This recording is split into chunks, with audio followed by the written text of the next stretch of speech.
ఏలూరు జిల్లా గోపాలపురం ఎమ్మెల్యే మద్దిపాటి వెంకటరాజు సంచలన వ్యాఖ్యలు చేశారు. ఆగస్టు 15 నుంచి ఏపీఎస్ఆర్టీసీ బస్సుల్లో మహిళలకు ఉచిత ప్రయాణం అమల్లోకి రానుంది అంటూనే ఆయన చేసిన వ్యాఖ్యలు దుమారం రేపుతున్నాయి. భర్త విసుక్కున్నా కసురుకున్నా బస్ ఎక్కి మహిళలు ఫ్రీ టికెట్తో ఇంటికి వెళ్లిపోవచ్చని సలహా ఇచ్చారు ఎమ్మెల్యే మద్దిపాటి వెంకట్రావు.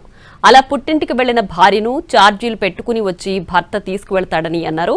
మహిళలకు బస్సులో ఫ్రీ జర్నీని కాపురాలకు లింక్ చేయడం ఏంటని ఎమ్మెల్యే వెంకట్రాజుపై విమర్శలు చేస్తున్నారు గోపాలపురం వాసులు. ఆగస్టు 15వ తారీఖున ఆడతల్లులారా గుర్తుపెట్టుకోండి, ఇది వరకులాగా మన ఇంట్లో మన వాళ్ళు ఏమన్నా భర్త ఇసుక్కుంటేనా కొంచెం కసురుకుంటేనా ఎవరు పడాల్సిన బాధ్యత లేదు. హ్యాపీగా ఫ్రీ బస్ ఎక్కేసి పుట్టింటికి వెళ్ళిపోవడం, వాళ్ళే డబ్బులు ఛార్జీలు పెట్టుకుని పరిగెట్టుకుంటూ వచ్చి మనల్ని మళ్ళీ తీసుకెళ్తారు.